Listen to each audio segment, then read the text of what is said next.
Hey guys, how's it going? It's 8-Bit Eric. Welcome back to the channel. So we're going to talk Lego Star Wars The Skywalker Saga. This is my final thoughts on it. Earlier this past week, I actually showed my first impressions of the game because I had an early preview by the developers and WB Games. Special thanks to WB Games for providing a review copy of the game.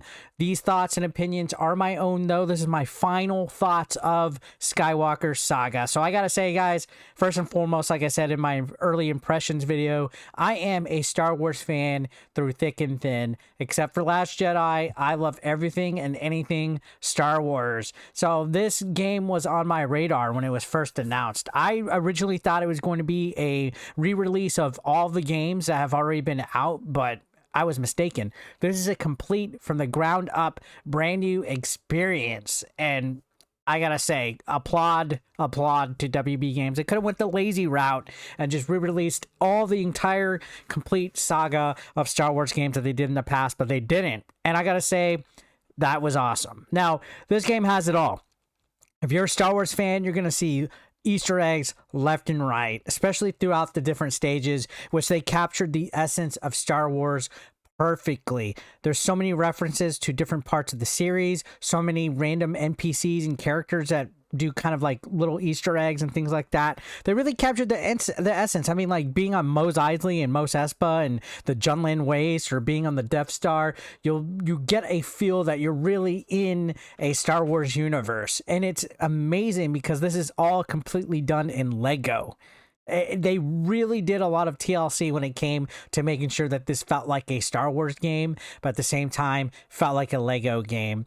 There's tons of exploration elements, tons of secrets, like any other Lego game. There's even references to other Lego stuff, like there's Indiana Jones Easter eggs in here, and it's just a great time. Like in the past, there's been Lego games where I just get really wore out of having to go and break blocks to get studs and to hunt the blue bricks and to get like all the different secrets and the mini kits. But with this one, I didn't find myself getting bored at all. I think a lot of it had to do again with just how well the I guess the environment and the stage design and the levels and more importantly the voice acting. The voice acting is a lot of fun in this game.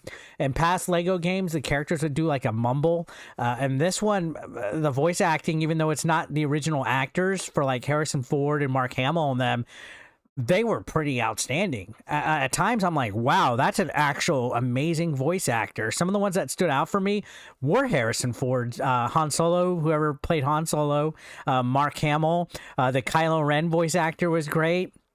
The Yoda one wasn't bad. There were several of them, and I looked up the actors. They have a lot of characters that were in the animated series Clone Wars and Rebels and stuff like that, reprising some of the roles. And I believe they had Boba Fett, the actual actor. I think his name's like Daniel. I escaping the top of my head.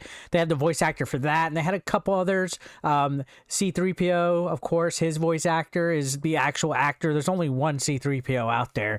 But Anthony Daniels, a legendary human being. So great as far as the way that the game looks and sounds. You got the John Williams soundtrack here, so that's just as epic as well.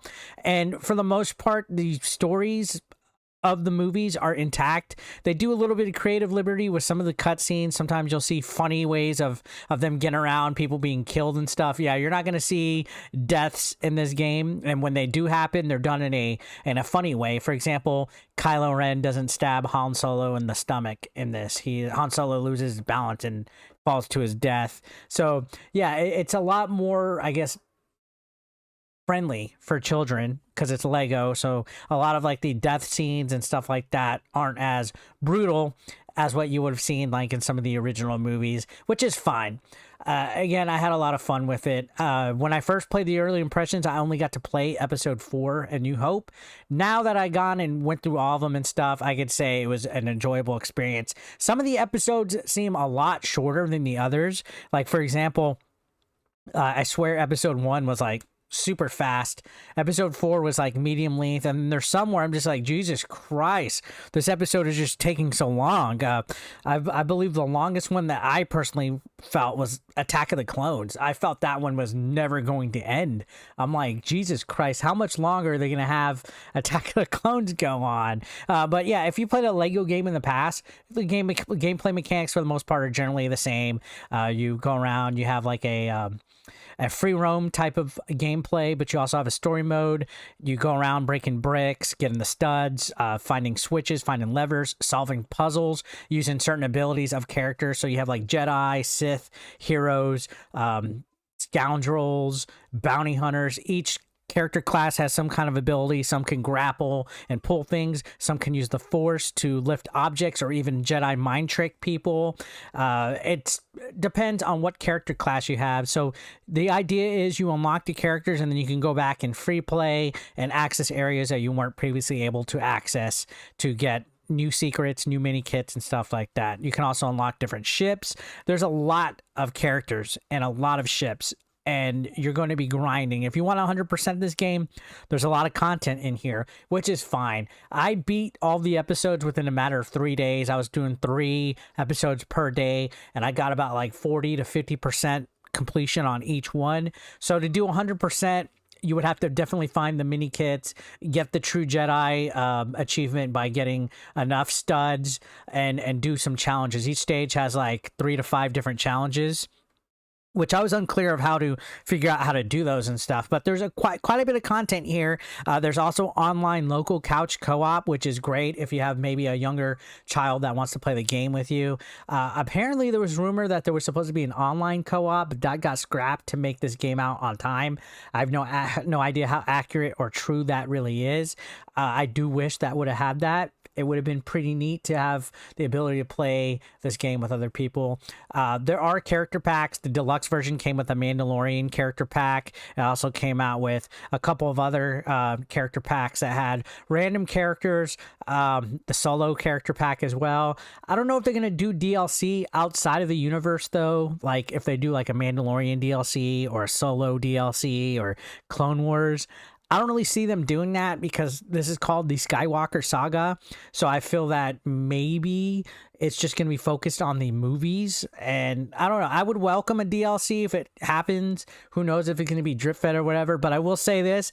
I do appreciate WB Games and the developers of this game for making all the unlockables achievable through grinding this game or through a password system. So there's like cheat codes and stuff to unlock characters. Thank God, other than the character packs that came with like the digital edition or the deluxe edition, there's no microtransactions. That's really refreshing to see a game where you can unlock stuff just by playing the game and accomplishing certain challenges and goals. So props to them on that. Honestly, out of all the Lego games I've played, this one's really developed. It feels really fleshed out. It really feels like the levels and the worlds and everything are just really huge. You don't feel locked in or claustrophobic in to like small little stages. There's so much to see, so much to do. So what's wrong with taking the back streets? That's joking. Anyways, yeah, this game felt really amazing. And this truly feels, in my opinion, next gen. It's a Lego game, but just looking at it, there's like the graphics have like that. They actually look like real Legos. Like they have the right amount of plastic shine to it, and everything is just so incredibly detailed and it's just a joy. And I had so much playing it. I think you guys would enjoy it too. So on the ABE game grading scale, the ABE GGGS, I would give this game a solid 8.5 out of 10. It's well worth checking out. I will never steer you wrong on this one. And it's Star Wars. Who doesn't love Star Wars? Anyways, thank you so much for watching.